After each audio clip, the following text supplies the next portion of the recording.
Ẹ káalẹ́ ní gbogbo ibikíbi tí ẹ ti ní àǹfààní láti máa gbọ́ wa. Mo kí wa káàbọ̀ sí orí ètò ọlọ́sẹ̀ọ̀sẹ̀ wa ìwà ìṣirò, ibi tí a ti máa ń ṣàlàyé ìwé ọ̀jọ̀gbọ́n yẹn fúnra wa, ọ̀jọ̀gbọ́n K. Stroud àti Dexter Booth. Agbọ́lọ́mbà máa tẹ̀síwájú ní ibi tí a bá ètò náà dé ní ọ̀sẹ̀ tí ó kọjá. Tẹ́ bá gbàgbé, a fẹnu fírímù 14 gúnbì kan ní ọ̀sẹ̀ tí ó lọ, níbi tí ọ̀jọ̀gbọ́n tó ti ń ṣàlàyé àwọn series. Wọ́n mẹ́nu lé àwọn series àwọn sequence gbòógì méjì tí a mọ̀ sí arithmetic sequence àti geometric sequence. A dẹ̀ ṣàlàyé bá ṣe lè máa wá arithmetic mean àti geometric mean bákan náà. A sọ fún wa pé tá a bá ní tẹ́ẹ̀mù wa gẹ́gẹ́ bí àpèjúwe, àbí tí n bá ní sequence mi gẹ́gẹ́ bí 1 3 5 7 gẹ́gẹ́ bí àpèjúwe. A mọ̀ pé arithmetic sequence lélẹ́yìí o, torí in tí ó mọ̀ sọ táàmù tí ó mọ̀ kan, òfin tí ó mọ̀ sọ táàmù kan lẹ́yìn táàmù mìíràn, òun náà ní wí ká máa ro 2 pọ̀ mọ́ nọ́mbà yìí. A nírò àwọn eléyìí là ń pè ní sequence. Tá bá ń rò wọn papọ̀, ìròpọ̀ àwọn táàmù sequence òun là ń pè ní series. Táyé pé díẹ̀ nínú rẹ̀ ni a fẹ́ rò papọ̀, òun là ń pè ní partial sum. Táyé pé lákòótán, òun là ń pè ní kíni o, series. Ẹ̀rí pa ṣe àlàyé arithmetic mean, òun náà ní pé tó wáyé pé ń bá ní sequence méjì báyìí, tí ń bá wá nọ́mbà tó wà láàrin rẹ̀, so in tó wà láàrin táàmù méjèèjì òun la máa pè ní arithmetic mean. A sọ fún wa pé òun náà ní kíni o, ìròpọ̀ p àti q divided by 2. Gẹ́gẹ́ náà ni geometric mean bákan náà. So a níyàn mọ̀ jẹ́ kíni o, square root of pq. So ibẹ̀ yẹn la dúró sí ní ọ̀sẹ̀ tó kọjá. A dẹ̀ mẹ́nu lé series of powers of the natural numbers bákan náà. Òun náà ní pé tá bá ní natural numbers, ẹ má gbàgbé pé natural numbers àwọn náà ní kíni o, sẹ́ẹ̀tì counting numbers wa, àwọn nọ́mbà lè ta ipa àmọ́ nǹka yẹn tó jẹ́ pé wọ́n bẹ̀rẹ̀ látòrí 1 2 3 4 débi tó dé dúró bá wọn. Ẹ rí pé ọ̀jọ̀gbọ́n wọn ṣàlàyé níbẹ̀rẹ̀ pẹ̀pẹ̀ ìwé yìí wípé nígbà mìíràn àwọn èèyàn máa ń ṣe kíni o, wọ́n máa ń ka ìzírò mọ́ natural number wọn. So a dẹ̀ lè mọ́ ka ìzírò mọ́. Ṣẹ̀pín tá a gbọ́ yí tẹ́lẹ̀ lọ́dọ̀ wa náà ni pé tá bá ní 0 1 2 3 4 ó nọ́mbà lọ́yìn ìyẹn túmọ̀ sí. So bẹ̀tẹ̀ ọ̀jọ̀gbọ́n ṣàlàyé pé ó nọ́mbà bákan náà láwọn ìwé mìíràn wọ́n lè ka ìzírò mọ́. So ìtumọ̀ tí wọ́n mú wá, ẹ̀rí tán mú wá fún ìyẹn ni pé kíni o, ìgbà tá a ti mọ̀ pé ń tà mọ́ ń kà ni. Ṣẹ̀pé tí n bá ní 1 2 3 4 5 6 7 8, nígbà tí bá ti dé 10, ṣẹ̀pé 10 náà kó kíni sínú 1 àti 0 sínú. Ọ̀gẹ́ tó fi jẹ́ pé 0 wà lẹ́yìn nínú 10 yẹn, ajásígbà lè sọ pé 0 náà wà lára natural number bet. Àwọn ọ̀jọ̀gbọ́n tí wọ́n ní a lè ka ìzírò mọ́, so àwọn náà lókè tá bá kó nǹkan kan sórí tébù nísìn, tá bá ní ká mọ́ ka, ẹ rí pé kì í ṣe pé 0 láti bẹ̀rẹ̀ àtórí 1. Òun náà ló jẹ́ pé àti ṣe kíni o, láti bẹ̀rẹ̀. So bó wá la ṣe lè mọ̀ wá series àwọn power number, àwọn powers natural number. Bí a nísìn mo ní 1 2 3, ṣe ń pé natural number lélẹ́yìí o, débi tó dé dúró. So tí yé bá tó bá yẹ pé ó ní power báyìí kọ́ 1 square 2 square 3 square 4 squared. Tẹ́ bá ṣàkíyèsí rẹ̀, natural number náà là ń ṣe kíni o, là ń wá power rẹ̀.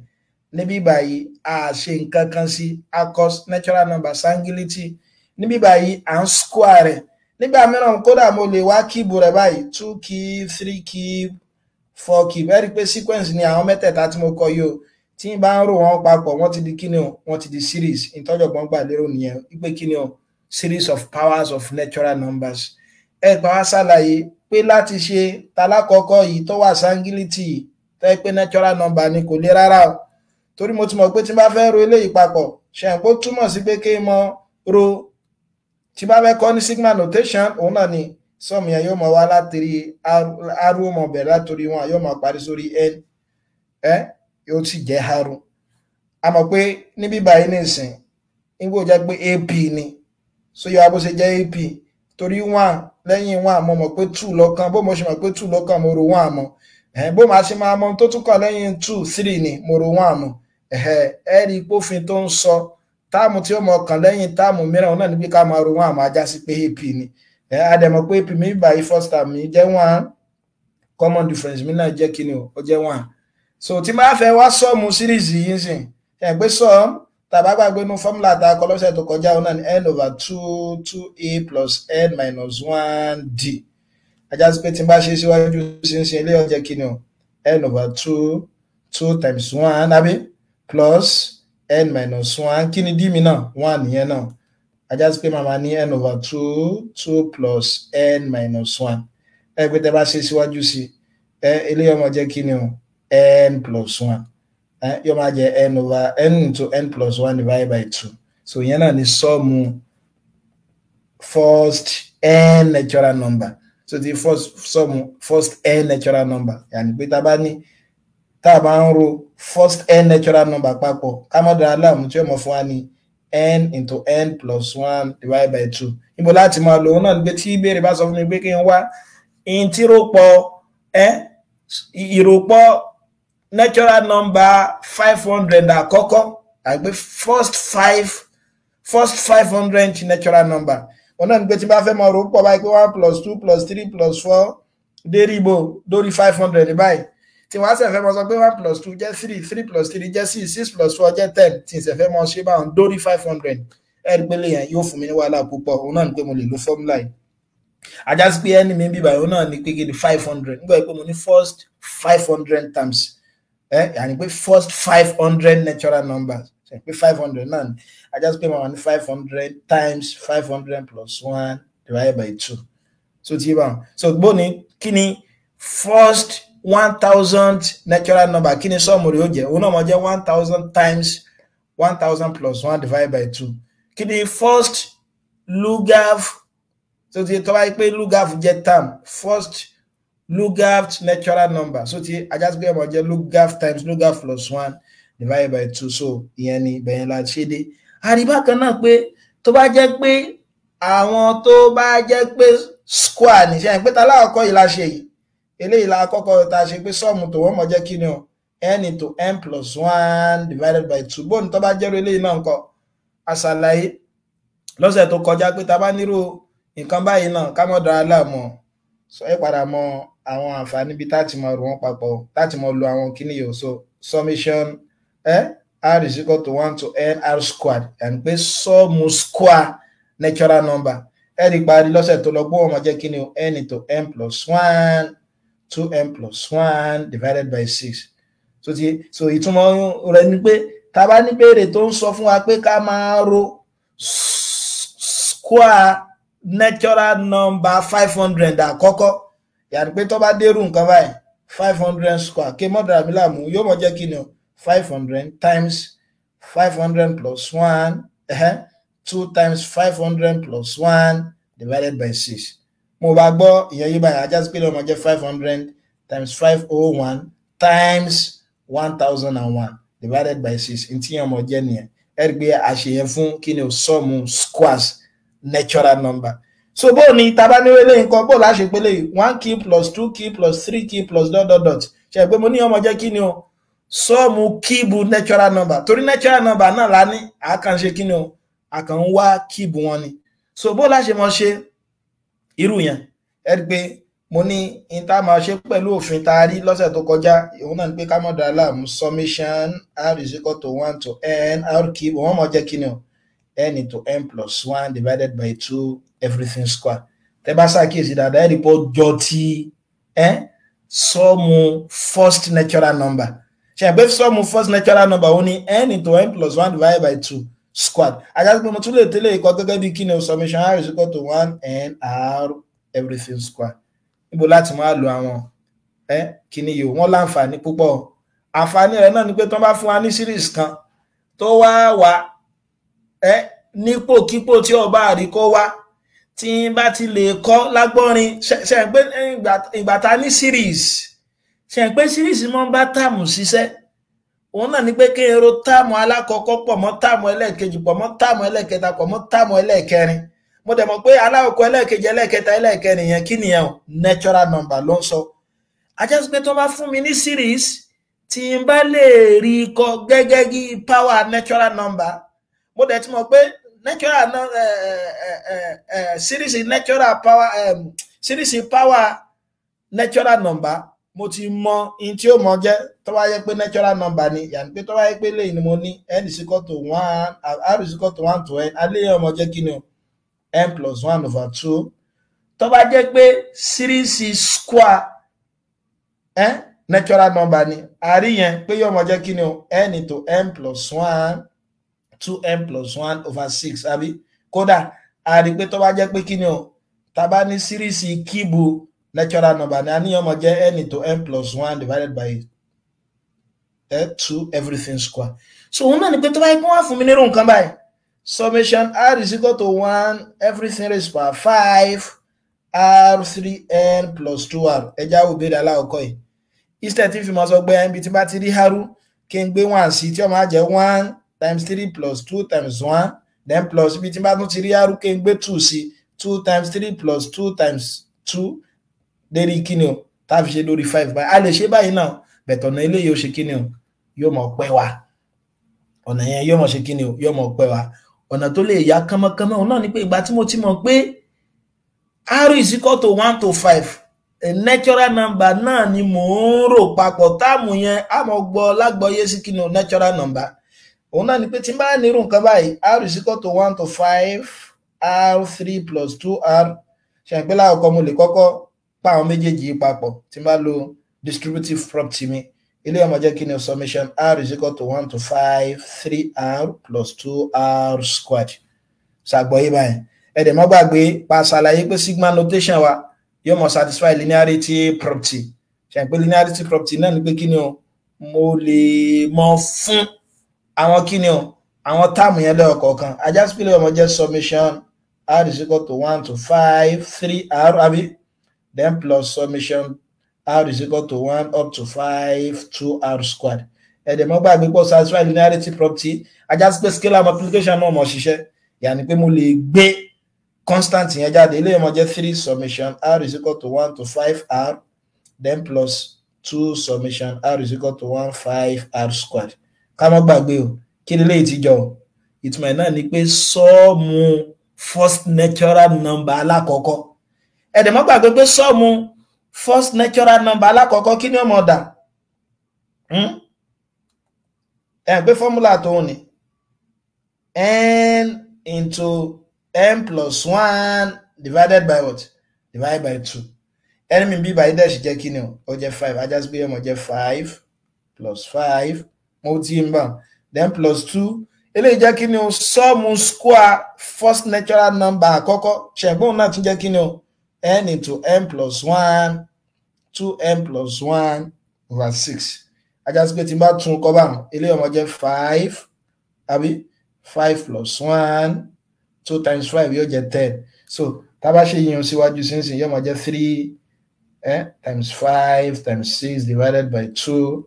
then plus 2 times 5 times 6 times 11 divided by 6 2 year 1 2 year 3 ilé ó jẹ́ 9 45 plus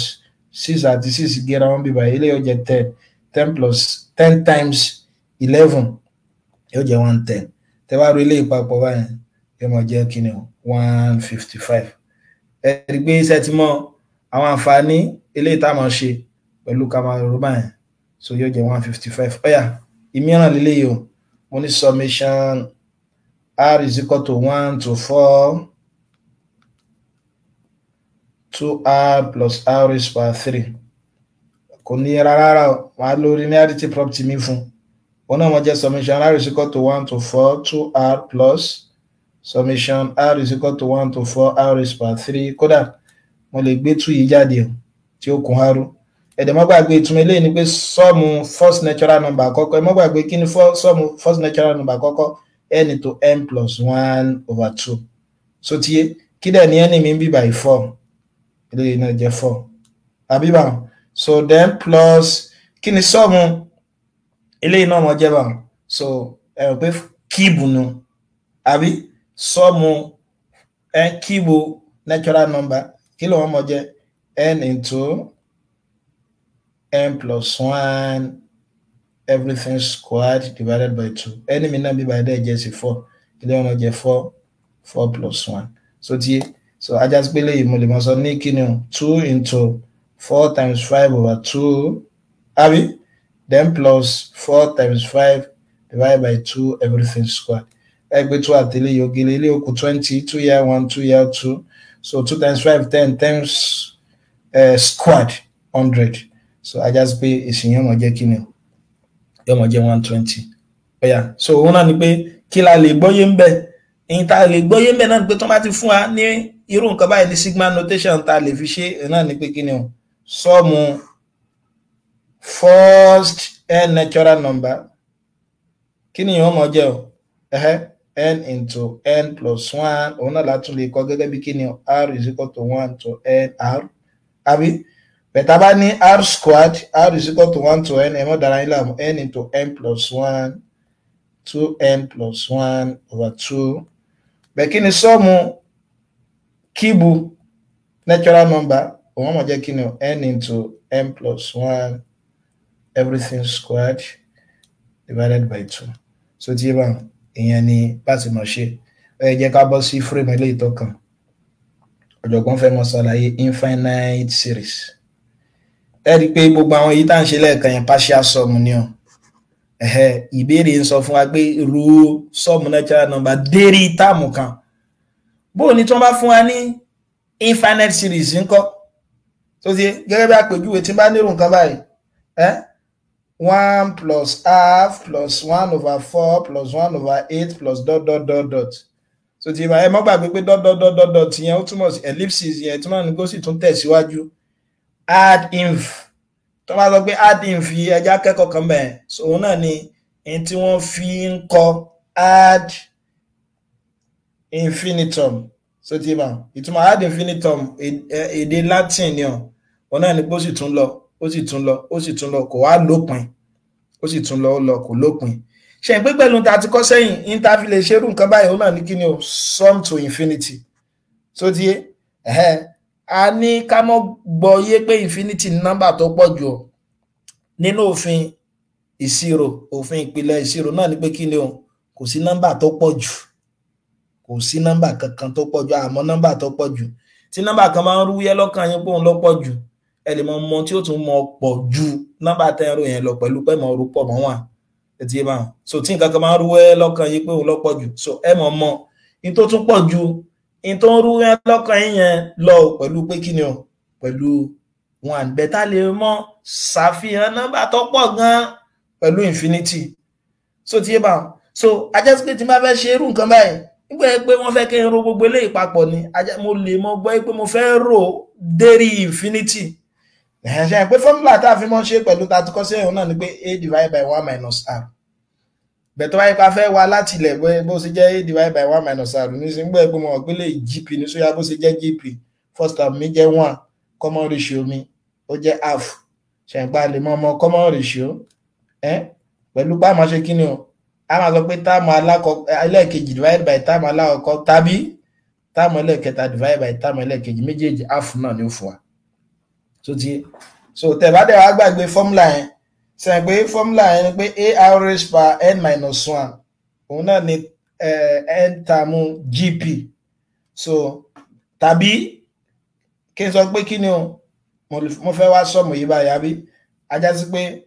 eléyìí ẹni mi ọmọ bẹ̀rẹ̀ látòrí kí ni o ẹni mi ọmọ bẹ̀rẹ̀ látòrí 0 àbí ẹni mi ọmọ bẹ̀rẹ̀ látòrí 1 yóò dẹ̀ sì mọ́ tán sórí n fún eléyìí nìyàn so tí yé bẹ̀ tí bá fẹ́ dára mi láàmú ọ̀nà mìíràn tí mo lè gbà kọ eléyìí òun náà ní kí n sọ pé summation kí arú mi bẹ̀rẹ̀ látòrí 0 bẹ̀ tí eléyìí ọmọ jẹ́ n minus 1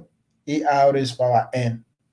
so tí ma ar raised power n ẹ̀dẹ̀ mọ́ gbàgbé fọ́múlà tá a máa ń lò fún sọ́ọ̀mù gp lélẹ́yìí torí arú mi ní ìsìn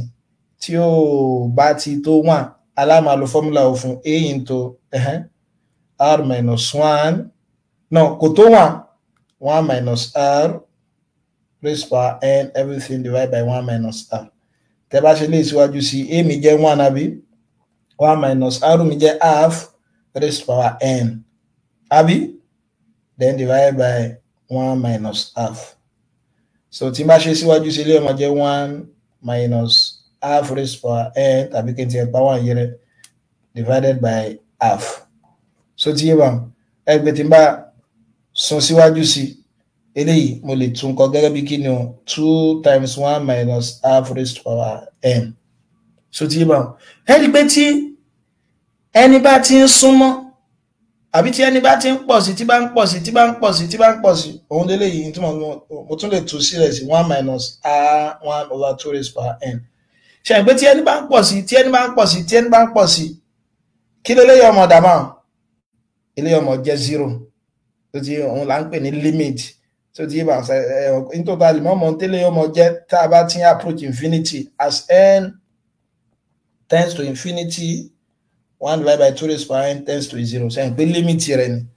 So ti ìdí tí ó fi mọ tends sí 0 ni pé mo ní tá a bá ní 1 divided by 10 ṣe é pé 1 divided by 10 0.1 1 divided by 100 0.01 1 divided by 1000 0.001 kí lẹ ṣàkíyèsí ẹ̀rí pé ó ń kéré sí ajá pé tí bá ní 1 divided by 1 million ẹ̀rí pé tí màmá ní 0.00000 ẹ̀ tí bá ní 1 divided by infinity mo dẹ̀ rí infinity gẹ́gẹ́ bí nọ́mbà tó pọ̀ gan-an but infinity is a number ajá sí pé mo lè mọ gbàgbọ́yé rẹ̀ pé yí nọ́mbà yẹn yóò mọ súnmọ́ 0 ni ìlà fi mọ́ sọ pé tends to 0. So ẹni pé tẹ́ bá ṣe báyẹn sí ilé ọmọ jẹ́ 2 into 1 minus 0 yóò mọ̀ fún wa ní 2. So tí yóò mọ̀ fún wa ní 2. Mo sọ fún wa pé ìtumọ̀ 2 yìí tó wáyé pé límìtì la wá ló fi fún wa ní 2 yẹn a máa sọ pé tends to 0. So tí a máa sọ pé tends sí 2 tàbí tends to 2 yẹn náà ni pé ó converge sí 2. So tí tó wáyé pé tí límìtì wa bá jẹ́ finite number ló fún wa a máa sọ pé converge. But tí bá ti ṣe finite number tó wáyé pé fún wa ní infinity a máa sọ pé kí ni o a máa sọ pé diverge ṣe ń pa ṣàlàyé àtúmọ̀ ṣàlàyé nísàlẹ̀ káwá lọ mọ̀ ipe notation tí mo kọ lẹ́ẹ̀kan ṣe ń pé nísìnyí a lè kọ ilé gẹ́gẹ́ bí kí ni o k to 0 to infinity half raised to power k ó jẹ́ 2 ṣe ń pa lè kọ́ báyìí sóyè wa bá ṣe lè kọ́ báyìí sóyè bá ṣe lè kọ́ báyìí òun náà ni ẹ̀mọ̀gbọ́n àlàyé tí mo ń sọ lélẹ̀ ṣe ń pé ta ṣe lẹ́ẹ̀kan ni pé límìtì mi ìgbà tí mo wá límìtì ẹ̀ ní ta wá ní k is equal to 0 àbí n minus 1 àbí ar raised to power n ṣe ń pé tí series yẹn jẹ́ nìyẹn mo bó ti yé mi wá yóò máa jẹ́ kí ni tí bá take limit yẹn as n tends to infinity nígbà pé a ní nọ́mbà tó pọ̀ gan la fẹ́ wá eléyìí wọ́n jẹ́ kí ni summation k is equal to 0 to infinity àbí a mi ṣe pé 1 r ọ̀dọ̀ jẹ́ half everything raised to power k ẹgbẹ́ gbà tá a dẹ̀ take limit yẹn àdìpọ̀ jẹ́ 2 gbẹ̀yìn tí mo fẹ́ ṣàlàyé ń bẹ̀rẹ̀ náà ni pé kí ni o ìntàrò papọ̀ dérí infinite number ẹ̀tìgẹ́dẹ̀ báwọn àsọpọ̀ jẹ́ 2 ni kò túmọ̀ sí pé 2 gangan ni sóyọ́ abáwọn la fi ń pè ní sọ́ọ̀mù infinity ṣe pé infinity ni àmọ́ pé àmọ́ táàmù tó dé gangan bẹ̀ a gbọ́ lágbọ́yé pé nọ́mbà tó pọ̀ gan ìgbà tá a mọ̀ pé nọ́mbà kan gan àárí bí nọ́mbà kan gan ajá sí pé ìròpọ̀ yẹn yóò mọ̀ súnmọ́ ni à ń gbàgbọ́ yé tó lè túmọ̀ sí ni ṣe pé náà pẹ́ tí mo máa rò pé àwọn alákọ̀wé báyà tí ẹnìkan bá kú tí wọ́n máa ń ṣe òkú rẹ̀ wọ́n lè gbé fọ́tò ẹni tó jọ tí wọ́n máa ṣe bí irú ẹni yẹn kò túmọ̀ sí pé ẹnìyẹn gangan náà ni so tí mà kò túmọ̀ sí pé ẹnìyẹn gangan náà ni so ẹgbọ́ lágbọ́yé pé límìtì ló fún wa lélẹ̀ ìtumọ̀ límìtì náà ni pé kí ni àmọ́ tẹ́sì kí ni ẹ jẹ́ ṣùgbọ́n a mọ àwọn in tí ó súnmọ́ tó ti máa àmèsì tó lè súnmọ́ gẹ́gẹ́ bí àpèjúwe náà nísìn mi mọ̀ tí bá ní gẹ́gẹ́ bí àpèjúwe tí bá ní limit àbí kí n má tẹ̀ sọ pé limit tí bá wọ́n ní ẹwọ eléyìí nísìn tí bá ní x square minus 2 s minus 2 àbí kí n sọ pé s s minus 2 tí s mi bá tend sí 2 ṣe pé tí bá ní function tí bá fi s mi ṣe 2 0/0 ni ó mọ̀ fún mi indeterminate so tí yé bá bẹ́ẹ̀ mo lè mọ wá àbí ẹjẹ́ kọ́kọ́ báyìí limit f of x ni ṣe pé 0 ni ó mọ̀ jẹ́ bẹ́ẹ̀ mo lè mọ wá in tó súnmọ́ bẹ́ẹ̀ kẹ́ ní 2 plus 0 àbí kẹ́ sọ pé 2.000001 2.00001 yìí kò ní fún mi ní eléyìí tán so tí bá wọn là ń pè ní limit so tá bá wá limit rẹ̀ nísìn ṣe pé limit rẹ̀ tá wá pé s tends to 2 mo lè tún eléyìí kan gbọ́ pé difference of 2 square ni yóò mọ jẹ́ s plus 2 s minus 2 divided by s minus 2 ajá sí pé lè yóò gèlè yóò jẹ́ 4 tó ń jẹ́ báyìí kò túmọ̀ sí pé 4 gangan limit ni ẹ dákun ṣe àti gbọ́yé dáadáa so náà ni pé sọ́ọ̀mù series tá a ṣe kí yẹn ó fún wa ní fálù tó súnmọ́ 2 bóyá látẹ̀gbẹ́ ọ̀tún ni tàbí látẹ̀gbẹ́ òsì ẹtíkẹ́tẹ̀ báwọn so nígbà tí kí ni o nígbà tí sọ́ọ̀mù tàmì yẹn nígbà tí ó bá ń tóbi sí bẹ̀ ká mọ́ gbàgbé mo ní tọ́ wáyé pé ìgbà táwa wá sum to infinity yẹn in tó ń fún wa ó bá jẹ́ finite a máa sọ pé converge tó bá ń fún wa ní in tí ẹ ṣe kí ni o finite number a máa sọ pé diverge ẹ wá àpèjúwe eléyìí tí mo fẹ́ fún wa ní ìsìn ẹgbẹ́ infinite series lòun náà tí bá ní 1 plus 3 plus 5 plus 7 plus ... ẹgbẹ́ tí a bá ṣàkíyèsí rẹ̀ irú sequence wo lélẹ̀ sequence wo la rò papọ̀ yìí ṣé ap ní àbí gp ap so tí torófin tí ó mọ sọ táàmù tí ó mọ kàn lẹ́yìn táàmù mìíràn òun náà ní pé ìròpọ̀ ni ò pé kí n ro nọ́mbà kan pọ̀ kí n fi gẹ́ẹ̀tì nọ́mbà mìíràn so ajá sí pé first term mi báyìí jẹ́ 1 àbí common difference mi dẹ̀ sì jẹ́ kí ni ó jẹ́ 2 ọ̀yà ẹgbẹ́ tí máa ṣe lọ ẹgbẹ́ òfin tòun náà ni pé kí ni mo lè gbé summation r is equal to 0 n minus 1 gbá ẹgbẹ́ minus 1 mú lọ́ọ̀lọ́ òun ọmọ jẹ́ kí ni a plus nd ní ọmọ jẹ́ ẹ nílò n minus 1d mọ́ táìgbé n minus 1d lè àbí rd so tó wáyé pé r minus 1d lè fẹ́ lọ ajá sí pé ẹni bíbà yìí èyí tó wà ní upper limit bíbà yìí ẹni lẹ́mọ̀ kọ sí bẹ̀rẹ̀ gbọ́ yẹ pé r nìkan lálù yóò mọ̀ jẹ́ n minus 1 yóò mọ̀ sí dédé ìtẹ́ gbọ́ yìí tẹ́lẹ̀ tẹ́lẹ̀ mọ̀ pé fọ́múlà rẹ̀ ní n over 2a plus n minus 1 into d ṣe pé tá bá gbé sí ní ìsìn yóò mọ̀ jẹ́ n over 2 first term mi jẹ́ 1 àbí ilé ọjọ́ 2 n minus 1 kí ni d mi náà jẹ́ 2 tẹ́ bá ṣe síwájú sí yóò mọ̀ jẹ́ n over 2 plus 2n minus 2 ẹ pé 2 minus 2 jẹ́ 0 àbí kí ni mo ní 2n square divided by 2 ṣe pé 2n square divided by 2 sí yóò mọ̀ fún mi ní kí ni yóò mọ̀ fún mi ní n squared so tí yóò mọ̀ fún mi ní n square ẹ rí pé ẹni tí ẹni bá tóbi so tí báyá ní sí tí ẹni mi tó bá ti ń approach infinity ṣe pé ara mọ̀ pé àmọ́ nọ́mbà tó tóbi jù bẹ̀ta lè mọ̀ gbàgbọ́ yé nọ́mbà tó tóbi gan pẹ̀lú infinity ṣe pé tí ẹni tó bá ti ń súnmọ́ infinity so tí ajá sí wípé kí ni o n square náà mọ̀ dá kí ni o yóò mọ̀ jẹ́ infinity nọ́mbà tó tóbi gan tí bá tún ti square rẹ̀ yóò mọ̀ fún mi náà ní nọ́mbà tó ṣe kí ni o nọ́mbà tó tóbi gan ẹgbẹ́ tẹ́ bá wo límìtì ń bí báyìí kò fún mi ní finite number infinity náà ló fún mi so tí bá tí ó bá ti fún wa ní nọ́mbà tó finite a máa sọ pé límìtì yẹn ṣe kí ni ó diverge àyà sí pé a lè mú òfin méjì yọ nínú tí mo ṣàlàyé yìí o alákọ̀ọ́ náà ni pé kí ni o a lè mọ ro tàbí a lè mọ wá sọ́ọ̀mù infinite number of terms arithmetic series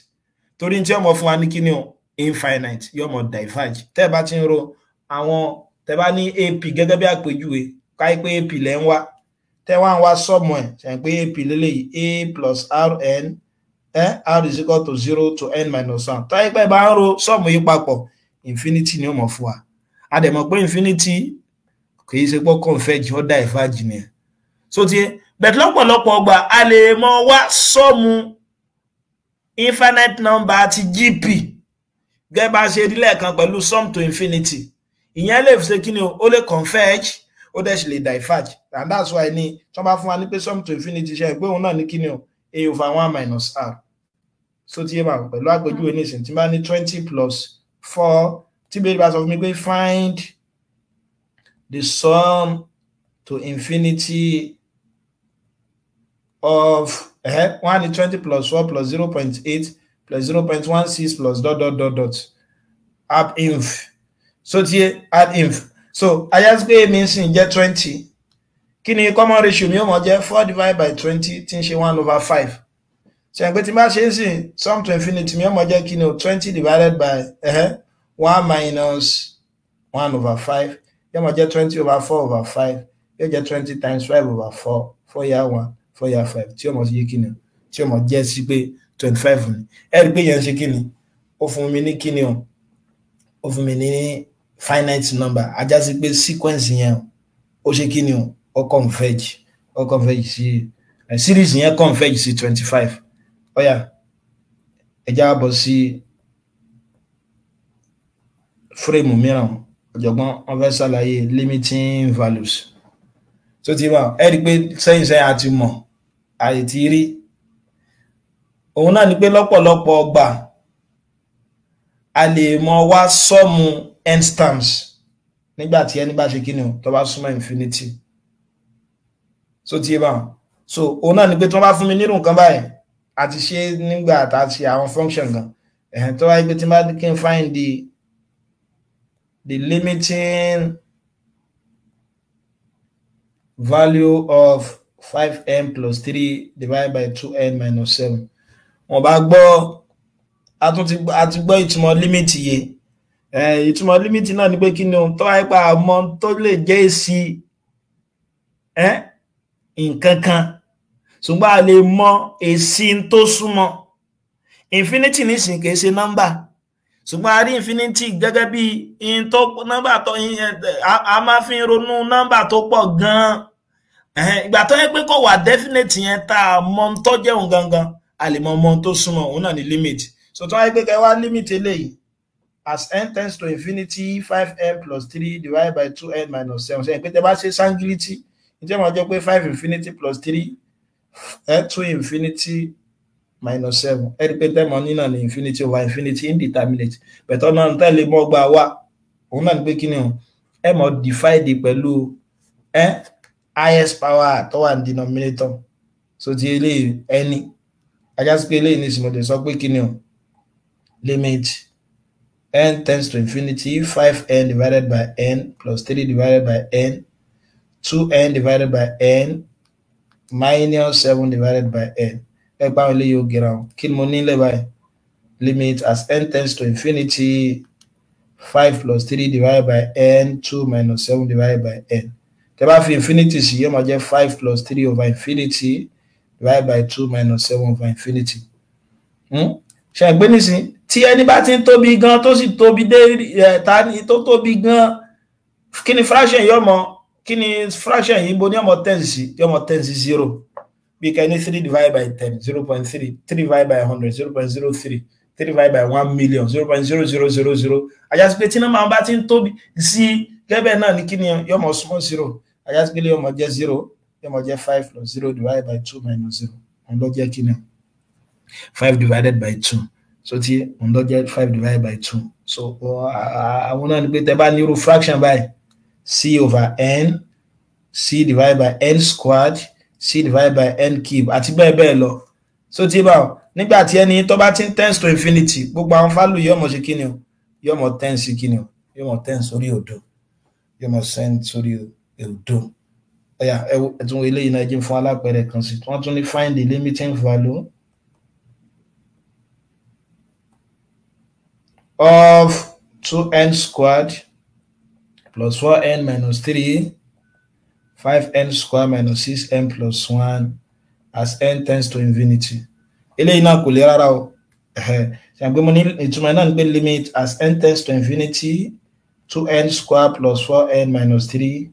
5n squared minus 6n plus 1.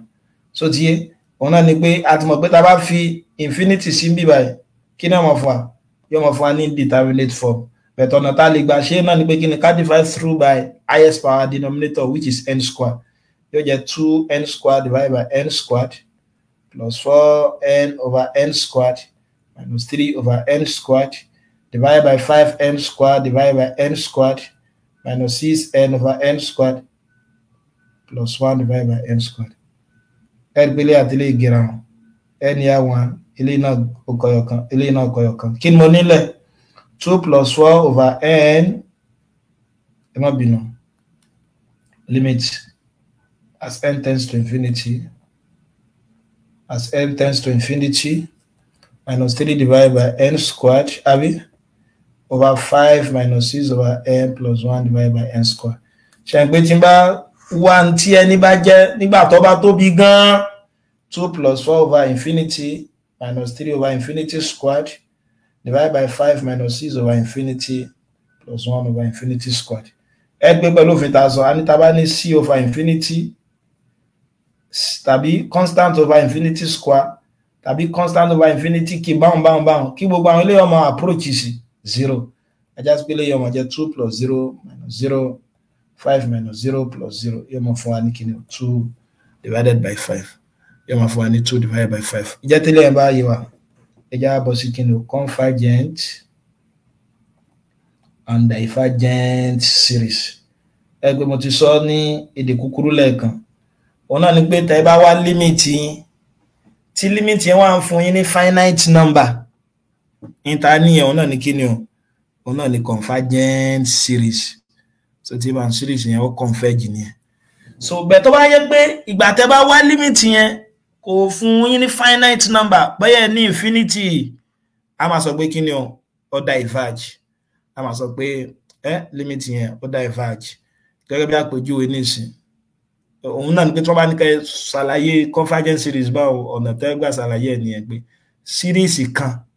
tó yẹ pé ìròpọ̀ àwọn n times c series yẹn ó bá ń dá finite number nígbà tí ẹni òun yín bá ti ń tóbi sí. So as n tends to infinity, so tí limit sequence yẹn so tí yé bá so ká gbé ar tó bá jẹ́ kíni o tó bá ń fún wa ní finite number, yà gbé finite number greater than 0. So tí a máa pè ní kíni o, a máa pè ní convergent, otherwise yóò mọ̀ diverge. So tí yóò mọ̀ diverge gẹ́gẹ́ bí àpèjúwe tí bá ní 1 plus 1 over 3 plus 1 over 9 plus 1 over 27 plus 1 over 81 plus ... Ẹgbẹ́ tẹ́ bá ṣàkíyèsí ilé nísìn. Mo ní a mi nígbà pé gp ni a mi jẹ́ 1, r mi jẹ́ 1 over 3. Ẹ̀dẹ̀ mọ́ gbàgbé pé kí ni sọ́ọ̀mù gp ar is per k, r is equal to 0, n minus 1. So tí 1 times 1 over 3 raised per k. So tí ẹ̀dẹ̀ mọ́ gbàgbé formula yẹn nígbà pé r mi ò tó 1, òun náà ni a into 1 minus r, 1 minus kimo 1 minus r, okay, raised per n. I just pay my money 1 times 1 minus 1 over 3. So tí but nígbà pé ẹni mi mo fẹ́ wá ẹjá gbé sí báyìí, okay, 1 minus 1 over 3. Ẹ̀rí pé yóò máa jẹ́ 2 over 3, 1 minus 1 over 3 raised per n. So tí 1 minus 1 over 3 raised per n. Ẹgbẹ́ tí bá ti ń fi ẹni mi sí ìgbà tí ẹni bá tóbi gan-an ṣe ìpínlẹ̀ ọmọ approach 0 as n tends to infinity, 1 over 3 raised per n yóò mọ̀ súnmọ́ 0 limit ẹni. Just pé ọmọ jẹ́ 2 over 3 times 1 which is equal to 2 over 3. A máa sọ pé limit yẹn ṣe kíni o? No, ṣé 2 over 3 ní àbí 3 over 2? 3 over 2 lẹ́yìn kí lè jẹ́.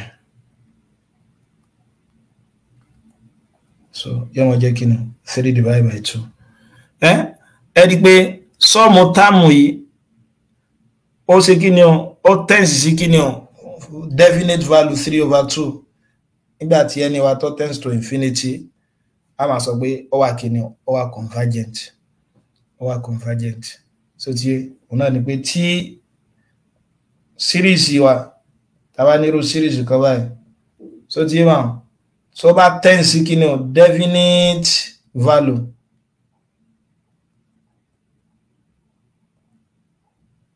As n tends to infinity, the series is what? Is convergent. Series here converge. So tí so but tí series yìí tí ó bá ti times lórí kí ni o definite value a máa sọ pé ṣe kí ni o ó diverge. ẹ wá pẹ́rẹ́ léyìí náà lẹ́ẹ̀kan sí 1 + 3 + 9 + 27 + 81 + dot. ẹ mọ̀ pàtí ẹ̀ ti gbọ́ yé tẹ́lẹ̀ pé gbogbo tó bá jẹ́ mọ́ AP arithmetic series ní tiẹ̀ òun wọ̀n diverge ni bẹ̀tẹ́lẹ̀ yìí GP lòun náà ẹja wò ní tí ó ṣe a mi first term mi jẹ́ 1 àbí common ratio mi ó dẹ̀ sì jẹ́ 3 so ti yé bá ẹ̀dẹ̀ mọ́ gbàgbé pé òun náà ni summation r is equal to 0 n minus 1 a r raised by k àbí ìgbà tó yẹ pé r mi ju 3 r mi ju 1 lọ sẹ́yìn pé formula rẹ̀ ni a into r minus 1 divided by r minus 1 yóò jẹ́ 1 times n r raised by n ẹ má bínú 3 raised by n minus 1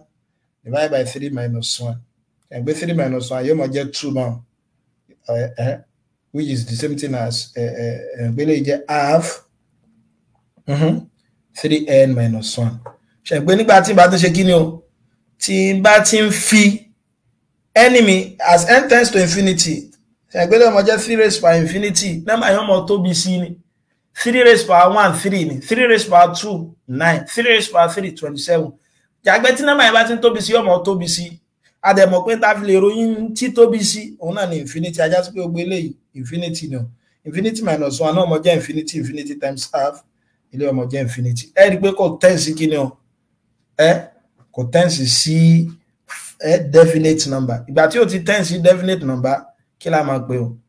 a máa pè ní a máa sọ pé series yẹn ó diverge a máa sọ pé series yẹn ó diverge káwá bọ̀ sí frame ilé tó tún sún kan frame 33 test for convergence tàbá ṣe fẹ́ mọ̀ wò pé bóyá àbí limit yẹ ó fún wa ní finite number ni àbí ó fún wa ní finite number ni ìgbà yẹn ó lè mọ̀ pé tó ti tàbí kàn fún wa ní series mi tó jẹ́ pé kèsè AP àti GP ta ní formula fún báwọn so yẹn kó lè mọ̀ pé láti ṣe so tá bá nírú nǹkan báyẹn a máa ṣe kíni o a lè mọ̀ lo àwọn test for convergence fún so test alákọ̀ọ́kọ́ òfin alákọ̀ọ́kọ́ tá fẹ́ gbọ́ yé òun náà ní pé kíni o series kan kò lè converge láíláí a lè sọ pé wá convergent àyàfi tó bá jẹ́ pé àwọn táàmù rẹ̀ yẹn yóò padà jẹ́ 0 ẹjẹ́ tún sọ so tí ìtumọ̀ rẹ̀ náà ní pé limit kan tá bá nírú nǹkan limit wíwá as n tends to 0 so tí as n tends to infinity tó bá ń fún wa ní 0 yàní pé táàmù ibi series yẹn yóò padà dà 0 gẹ́gẹ́ bí àpèjúwe tẹ́ bá nírú nǹkan báyìí 1 plus 1 over 3 plus 1 over 9 plus 1 over 27 plus 1 over 81 plus dot ẹ pé tẹ́ bá ń ṣàkíyèsí àwọn táàmù yìí yóò padà dà 0 tẹ́ bá nírú àwọn series kan báyìí tó jẹ́ kó súnmọ́ pé nọ́mbà yẹn ó mẹ́nu lé 0 àwọn táàmù yẹn ó padà mẹ́nu lé 0 so tí ma series yẹn ò lè converge láíláí so tí kò lè jẹ́ convergent sequence kò lè jẹ́ convergent sequence ajá sí pé tí a bá ní limit yẹn tí táàmù bẹ̀ tí ó bá converge sí 0 ó tí a máa sọ pé kí ni o a máa sọ pé wá divergent ni o a máa sọ pé wá divergent so tí mo bí a gbọ́ àlàyé tí mo sọ series kan ò lè a lè sọ pé wá convergent àyàfi tó yẹ pé táàmù ẹ mọ̀ gbọ́ a lè sọ pé wá convergent àyàfi tó wá jẹ́ pé táàmù nù series yẹn a rí pé yóò padà dà 0 tó yẹ pé táàmù nù series yẹn yóò padà dà 0 ajá sí pé ó lè wà convergent ó lè jẹ́ convergent series so tí bẹ̀tọ́ yẹ pé táàmù nù series yẹn ò tiẹ̀ ní padà jẹ́ 0 ẹmọ́ tiẹ̀ dára yín láàmú yóò mọ̀ diverge ni so bí ti bá nírú nǹkan báyìí 1 plus 3 plus 9 plus 27 plus 81 irú series yìí báyìí láì dára láàmú yóò mọ̀ diverge ni pẹ̀lú òfin yẹn torí ẹ rí pé nọ́mbà àwọn limit yẹn tẹ́ bá ṣàkíyèsí limit yẹn yóò mọ̀ tóbi sí nọ́mbà tó tóbi sí náà ló mọ̀ fún wa bẹ̀tọ́ ayé pé nínú series yẹn o tàbí nínú sequence yẹn o tí àwọn táàmù yẹn number of táàmù yẹn bá ti ń tóbi sí àmọ́ orí 0 so tí number of táàmù yẹn tó bá ti ń ṣe kí ni o tó bá ti ń lékún yóò mọ lékún sí 0 irú táàmù tó bá ti ń lékún sí 0 yẹn ó lè converge tó ti bá ó lè converge akálàṣe tó bá jẹ́ pé ó lè converge kò túmọ̀ sí pé ó tún lè converge bẹ́ẹ̀ ti mọ̀ pé kò lè diverge náà so ti yé wa so a ti lè mọ̀ pé kò lè ṣe kí ni o kò lè diverge ẹwúrú eléyìí nísìnyí táyì bá ní 1 + 1 / 2 + 1 / 3 + 1 / 4 + 1 / 5 + ... so ti bí mo ti mọ̀ pé eléyìí nísìnyí kò lè kọ́kọ́ jẹ́ kò lè kọ́kọ́ diverge so ya bí yóò ṣe lè diverge pẹ̀lú òfin pé kí ni o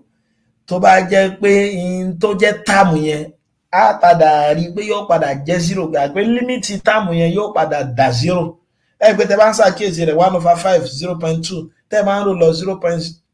á padà máa ní kí ni 0.00000 tẹ́ bá ti nírú límìtì yẹn báyìí ó lè ṣe kí ni o ó lè converge ó dẹ̀ sì lè mọ́ converge dákun ẹja gbọ́ yé ó lè converge ó dẹ̀ sì lè mọ́ converge wá gbégbé iṣẹ́ mìíràn sí láti mọ̀ báyá yóò converge àbí kò ní converge bẹ́ẹ̀ tó bá ti ń lè jẹ́ pé táàmù tó wà nù series yẹn kò ní mọ tens sí 0 ó yẹ tí èèyàn láì jata rínú ó diverge ni bẹ́ẹ̀ tó bá jẹ́ pé táàmù tó wà nù series yẹn ó ń converge sí àwọn pé limit yẹn ó ń converge sí 0 ajá sí pé ó lè wà convergent ó dẹ̀ sì lè wà divergent dákun sá gbọ́ àlàyé yẹn yékéyéké bá ẹjá wá wà ká fi mọ̀ báyá yóò converge àbí kò ní converge so tí ọ̀nà tá lè gbà ṣe léyìn nísìnyí ni pé tó wáyé pé a ti mọ̀ pé léyìí kò lè series yìí bẹ́ẹ̀ ṣe ń wó báyìí àríkó lè ṣe kí ni ó lè converge tàbí ó dẹ̀ sì lè diverge torí táàmù náà ni pé kí ni àwọn táàmù series yẹn ó ń súnmọ́ 0 so tí yé máa bẹ̀ tí ó bá súnmọ́ 0 mọ́ dára yín láàmú ó diverge ni ọ̀yà ọ̀nà tá lè gbà ṣe lè lọ sẹ́yìn pé kì í ṣe AP kì í dẹ̀ ṣe GP lọ́nà tá lè gbà ṣe òun náà ni pé mo nírú nǹkan báyìí àbí 1 + ½ + 1/3 + 1/4 + 1/5 + 1/6 + ... ṣe pé tí mo lè ṣe bẹ́ẹ̀ náà ni pé kí lè jẹ́ 1 + ½ kódà mo lè kó méjèèjì papọ̀ 1/3 + 1/4 kódà mo tún lè ní 1/4 + 1/5 + 1/6 mo fẹ́ fa òfin kan yọ́ ń bẹ̀ ni o so tí bẹ̀tẹ̀ bá ṣàkíyèsí eléyìí 1/3 + 1/4 yìí yóò mọ ju kí n ro 1/4 yìí lẹ́ẹ̀mejì lọ so tí torí 1/4 tí máa rò lẹ́ẹ̀mejì ìtumọ̀ náà ni pé tí n bá replace táàmù tó gbáwájú 1/4 yìí pẹ̀lú táàmù yẹn gangan yà ní pé tí táàmù yẹn bá ti ń lékún tí bá rò wọn papọ̀ half ni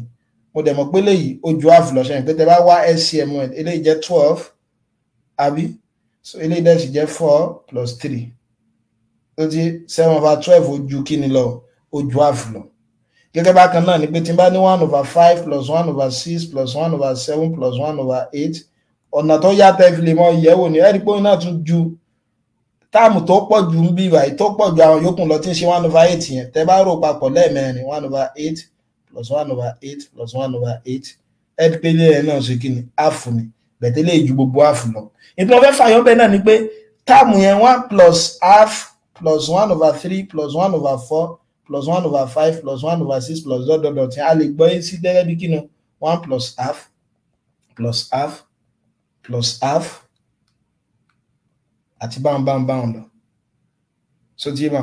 so 1 + ½ + ½ + ½ ìtumọ̀ náà ni pé ìta níyì sẹ́yìn pé series yẹn ni series tí wọ́n kọ́ fún adélé èyí tí mo tún ṣe pẹ̀lú in tí mo lò ń bí aláwọ̀kọ́ àtẹ́lẹ̀ kejì pé tí bá ní 1/3 + 1/4 yóò mọ̀ ju 1/4 + 1/4 so tí ajá sí pé mo lè sọ pé léyìí ó ń ju eléyìí lọ so tí wọ́n so eléyìí ṣe kí ni ó ń ju eléyìí lọ ẹ̀rí pé tẹ́lẹ̀ tí ọmọ ọ̀dà náà ni pé yóò mọ tóbi sí ni tẹ́ bá ti ń rò papọ̀ yóò mọ tóbi sí 1/2 1/2 ẹ rí pé yóò mọ tóbi sí kò túmọ̀ sí pé yóò mọ kéré tàbí yóò mọ di nọ́mbà kan tẹ́ pé tó bá di 500 níbí báyìí tẹ́ bá tún ro half mọ́ yóò jẹ́ 500.5 tẹ́ bá tún ro half mọ́ tó ti yóò mọ lé sí ajá sí pé yóò mọ di kíni o yóò mọ da infinity a rí pé tó ń ṣe kíni o ó diverge ẹ dákun ṣe agbọ́ àlàyé tí mo sọ yẹn yé òun náà ni pé tó bá yẹ pa tiẹ̀ a rí nípìlẹ̀ ipa bá nírú nǹkan báyìí 1 plus half plus 1/3 plus 1/4 ṣe ń pé tẹ́ bá wo táàmù series in tó súnmọ́ náà ni pé táàmù yẹn ń lọ fẹnu sọ ìzírò torí 1/4 0 point kíní kan ni 1/5 0 point kíní kan náà ni bẹ́ẹ̀ tí yóò kéré sí ìta ní tẹ́lẹ̀ ajásípé tí bá ní 1/1 million 0.000 so ẹ rí pé táàmù yẹn ń lọ fẹnu gún 0 ni ìta ní táàmù yẹn ń lọ fẹnu gún 0 tó bá ti lọ fẹnu gún 0 báyẹn ajásípé ó lè converge ó dẹ̀ sì lè diverge bẹ́ẹ̀ tí ó bá ti lọ fẹnu gún 0 báwọn ẹ mọ́ dára yín láàmú divergence ni so ti báwọn so lágbọ́ náà bàbá máa dúró bí báyìí lálẹ́ torí àkókò ti lọ so lọ́sẹ̀ tó ń bọ̀ a tún ṣe àwọn comparison test a lè ṣe àwọn nǹkan míì tó yẹ kó ṣe kí ni o tó yàtọ̀ sí so ti kí la ṣàlàyé lè ní wọn náà ni pé lónìí a mọ̀ pé tá a bá fẹ́ mọ ro àwọn sequence tàbí tá a bá fẹ́ wá series tá a sì fẹ́ mọ dára láàmú a lè mọ lo ọgbọ́n tó dópin níbi natural number wa ẹ mọ́ gbàgbé pé natural number 1 2 3 4 5 àti bẹ́ẹ̀ bẹ́ẹ̀ lọ ìròpọ̀ rẹ̀ 1 plus 2 plus 3 plus 4 so tí ẹ rí parí pé ìròpọ̀ rẹ̀ ta mọ̀ pé ó lè wà nírú nǹkan báyìí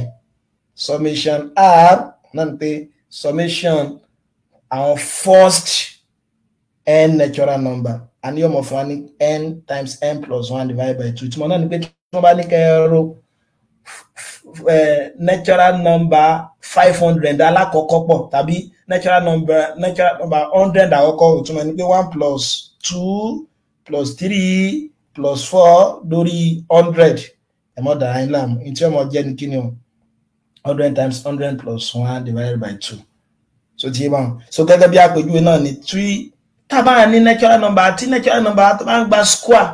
tí ó mọ̀ fún wa ní sọ́ọ̀mù square natural number yàní pé tábà ní 1 square plus 2 square plus 3 square plus 4 square plus ... àníyàn wọ́n jẹ́ kí ni summation r square tí arọ́ mọ̀bẹ̀ látòrí 0 tí arọ́ mọ̀bẹ̀ látòrí 1 ẹ̀mọ́ bínú 1 ni o tí ó dẹ̀ sì mọ́ tán sí rí n àníkọ́mọ́dà alarm fọ́múlà tó náà ní kí ni o n plus 1 2n plus 1 divided by 6 so tí kódà àrí ti sọ́ọ̀mù kíìbù natural number náà bákan náà àníyàn wọ́n jẹ́ kí ni o n into n plus 1 over 2 everything square àwa ní àǹfààní àwọn kíní yìí òun náà ni pé tí wọ́n bá fún wa pé ká wá in tí series yóò mọ̀ jẹ́ bí a mọ̀ ní 2r àbí kí n sọ pé 2r square plus 3r gẹ́gẹ́ bí àpèjúwe tí r mi wá bẹ̀rẹ̀ láti rí 1 tó parí sórí 5 tí n bá sẹ̀fẹ̀ máa sọ pé ibi tí n bá ti rí r kí n fi 1 sí plus ibi tí n bá tún ti rí r kí n fi 2 sí torí wọ́n lè fún mi nọ́mbà púpọ̀ náà kápẹ́ wọ́n fún mi bíbá ní 500 ṣẹ̀ṣẹ̀ máa sọ pé ibi tí n bá ti rí 1 kí n fi r kí n fi 1 sí tí n bá ti rí 2 kí n fi so ti ẹ rí pé yóò mọ̀ pẹ́ kódà ẹ lè mọ̀ ṣe di ọ̀túnla mẹ́wàá bẹ̀tà àǹfààní àwọn eléyìí náà ni pé mo ti mọ̀ pé tá bá ní táàmù yẹn mọ́ ń wá lágbára natural number ni sẹ́yìn pé tí n bá ní táàmù alákọ̀ọ́kọ́ táàmù ẹlẹ́ẹ̀kejì táàmù ẹlẹ́ẹ̀kẹta táàmù ẹlẹ́ẹ̀kẹrin sẹ́yìn pé ó ń dọ́gba pẹ̀lú kí n mọ́ sọ pé kí ni natural number sẹ́yìn pé lẹ́yìn ní ìsìn tí n bá pín fún ọlọ́rọ̀ kọ̀ọ̀kan r is equal to 1 500 2r square torí mo mọ̀ pé sigma notation mi náà satisfy linearity property so tí r is equal to 1 to 500 sẹ́yìn pé mo lè gbé constant yẹn náà jáde r is equal to 1 to 500 r squared then plus 3 r is equal to 1 500 r ṣe pé túnmọ̀ eléyìí ni pé r square mọ́ ro àwọn r square papọ̀ kárù máa bẹ̀ látorí 1 dórí 500 ṣe pé yóò mọ̀ jẹ́ 1 square plus 2 square plus 3 square plus 4 square adẹ̀rí láti bí fọ́múlà òkè yẹn pé táyípa máa ro square natural number papọ̀ kámọ̀dà aláàmù yóò mọ̀ jẹ́ n into n plus 1 2n plus 1 divided by 2 ajá sí pé mo dẹ̀ tí mo gbé ẹni mi bí by 500 ni yóò mọ̀ jẹ́ 500 500 plus 1 àbí so ti about 2 times 500 tí ń ṣe 1000 gẹ́gẹ́ bẹ́ẹ̀ náà lélẹ́yìí ṣe àìpélé arú lélẹ́yìí kí lélẹ́yìí ọmọ jẹ́ pẹ̀lú formula yẹn n times n plus 1 divided by 2 ẹ mọ́ bínú 6 lédè nígbà pé r squared mo bá gbálà yìí yẹn pé so mo dẹ̀ tí mo kí arú mi bí báyìí n mi báyìí ó jẹ́ 500 eléyìí náà jẹ́ kí ni o 500 plus 1 ẹ dẹ̀ ṣe lọ ibi tí a ti mọ̀ lónìí ẹ̀ so ti bá so a dẹ̀ tún ṣàlàyé convergent àti divergent aláma sọ pé nǹkan kan converge so tó wá jẹ́ pé limiting value òun náà ní pé kí ni a mọ̀ pé infinity kọ́ ni nọ́mbà tó pọ̀ jù bẹ̀tà mọ́ ń gbọ́ infinity yé pẹ̀lú nọ́mbà tó pọ̀ gan-an so tí gẹ́gẹ́ bí àpèjúwe tí bá ní 1/n báyìí so tí ẹni mi bá ti ń tends to infinity ìtumọ̀ tends to infinity ni pé tí ẹni mi bá ti jẹ́ pé nọ́mbà tó pọ̀ gan-an ẹ̀rí pé lè yọmọ ṣe kí ni o yọmọ da zero nítòótọ́ àmọ́ tó jẹ́ gangan bẹ̀tà mọ̀ pé ń súnmọ́ zero so tí yé bá tẹ́ bá wá límìtì series kan so tí series yẹn tó wà ń fún wa ní definite number náà ni pé nọ́mbà tá a mọ̀ bóyá bí constant a máa sọ pé series yẹn ṣe kí ni o converge bẹ̀ tí series yẹn tí ò bá fún wa ní definite tẹ́ bá wá kí ni yẹn tẹ́ bá wá límìtì series yẹn tí ò bá fún wa ní definite number a máa sọ pé ṣe kí ni o a máa sọ pé ó diverge àdẹ̀sàlàyé àwọn test for convergence nínú ọyọ kan tá a kọ́ lè ní òun náà ni pé tẹ́ ẹ bá ti ṣàkíyèsí pé táàmù tí wọ́n ń fún wa tó bá jẹ́ pé yóò táàmù yẹn tí bá ti ń pọ̀ sí yóò padà dà zero gẹ́gẹ́ bí àpèjúwe 1 plus half plus 1/3 plus 1/4 plus 1/5 ẹ pé tẹ́ bá ṣàkíyèsí fourth term bíbá yìí nítòótọ́ 1/4 ní tí ń ṣe 0.25 ó ti ń di zero lọ ṣe pé 100 term ọmọ jẹ́ 1/100 0.1 ló ti tọ́ ẹ pé ultimately tó bá padà yàbọ̀ pẹ́ bóyá kíní yẹn ó padà máa fẹnugún zero ẹ̀wọ̀n dà á láyàmú ó lè converge ó dẹ̀ lè diverge so ti yé bá ẹ wá ṣe wà bóyá kíní o bóyá ó lè converge tàbí ó lè diverge so ti bẹ̀tẹ̀ bá ti kọ́kọ́ rí báyẹn òun náà ni pé ó súnmọ́ pé kó converge bẹ̀ tó bá jẹ́ pé àwọn táàmù yẹn ó sà ń pọ̀ sí ni pé 1 plus 2 plus 3 plus 4 plus 5 plus 6 plus 7 ẹ gbé ẹ bọ́ pẹ́ bóyá àwọn táàmù yẹn kéé pé yóò mọ kéré sí tàbí yóò mọ mẹ́nu lé zero yóò mọ pọ̀ sí ni tó bá ti jẹ́ pé ó ti ń pọ̀ sí báwọn a máa sọ pé kí ni o a máa sọ pé ó diverge báyẹn so níbi báyìí láti mọ dúró ní ọ̀sẹ̀ tó ní pẹ̀lú ògo Ọlọ́run bá a mọ tẹ̀síwájú ní ọ̀sẹ̀ tó ń bọ̀ mo dúpẹ́ púpọ̀ fún wa tí a bá Caroline ó dàárọ̀.